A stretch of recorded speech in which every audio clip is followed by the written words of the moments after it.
Jerry Mawihmingthanga to East Bengal, rumours or true, 6 foreigner আসবে না? I লিগের নাম পরিবর্তন, কোন ফরম্যাটে আই লিগ হবে, all details in just one video. চলো ভিডিওটা শুরু করা যাক। Welcome to A to Z sports voice. তোমরা যদি চ্যানেলে প্রথম এসে থাকো তাহলে সাবস্ক্রাইব করে বেল আইকনটাকে বাজিয়ে দাও ফুটবল এবং ক্রিকেট সংক্রান্ত যাবতীয় আপডেট পাওয়ার জন্য। আর ডেইলি আপডেটেড থাকার জন্য আমাদের other social media ID Facebook, Insta এগুলোকে ফলো করে রাখতে পারো।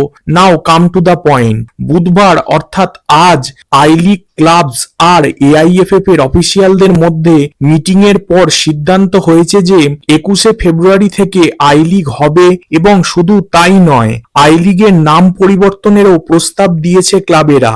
যা খবর, আই লিগের নতুন নাম হতে পারে ইন্ডিয়ান ফুটবল লিগ। এবার কি ফরম্যাটে হবে সেই নিয়ে কথা বললে 2025-26 সিজনের জন্য সিঙ্গেল লেগ রাউন্ড রবিন ফরম্যাটে লিগ হবে।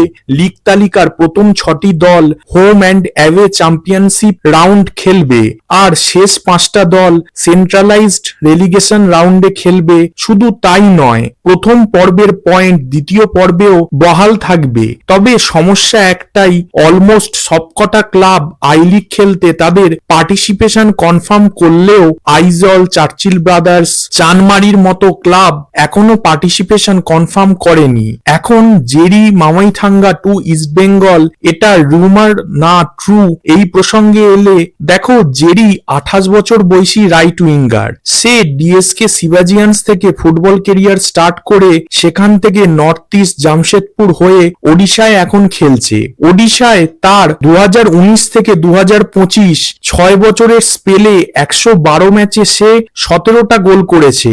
বর্তমানে সে তার কেরিয়ারের মধ্যগগনে আছে, বা বলা ভালো 2 থেকে 3 বছরের টপ লেভেল ফুটবল তার মধ্যে অবশিষ্ট আছে। তাই আমার মতে ইস্টবেঙ্গল যদি তাকে আনতে চায় সেটা খুব সহজ না হলেও কঠিন হবে না। এর মূলত দুটো কারণ। ইস্টবেঙ্গল যদি নন্দকুমারকে সোয়াপ ডিলে ওডিশাকে অফার করে সেটা ওডিশা মেনে নিতে পারে, কারণ সোয়াপ ডিলের ক্ষেত্রে একটা জিনিস দেখা হয়, সেটা হলো দুটো প্লেয়ারের market value or career position. Nanda আর জেরি দুজনেই কেরিয়ারের মধ্যগগনে, আর মার্কেট ভ্যালুও মোর অর লেস সেম, সুতরাং ডিলটা হয়ে যেতে পারে। সেকেন্ডলি, ইজাকের ক্ষেত্রে ওডিশা কমপক্ষে 1.5 কোটি টাকা ট্রান্সফার ফি ডিমান্ড করবে, সেখানে Jerry swap deal even free ট্রান্সফারেও আসতে পারে। তাছাড়াও ইজাকের ক্ষেত্রে মোহনবাগান কম্পিট করবেই করবে, লোবেরা ফ্যাক্টর বিদ্যমান, কিন্তু জেরির ক্ষেত্রে সেই কম্পিটিশন ফেস করতে হবে না। সুতরাং Jerry to East Bengal more than a possible deal. Now come to 6 foreigner topic. দেখো, আমি আগেও বলেছি, আবারও বলছি, ইস্টবেঙ্গল কম দামি হলেও 6 ফরেনার নেবেই, যে যাই বলুক। না হলে এজেন্টদের সাথে কথা চালাতো না, বা কোয়াইমে পেপরার নাম উঠতো না।